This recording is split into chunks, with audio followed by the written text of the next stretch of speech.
పూజించడం పూజారి వంతు వరమివ్వడమన్నది దేవత ఇష్టం.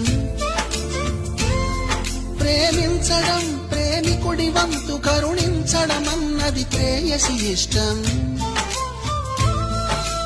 ఎందువల్ల నిన్ను ప్రేమించిందో చిన్ని మనసుకే తెలియదుగా, నిన్ను మరవడం జరగదుగా.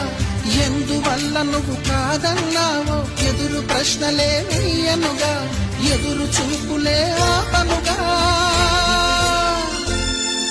ఏ నాటికో ఒకనాటికి నీ ప్రేమ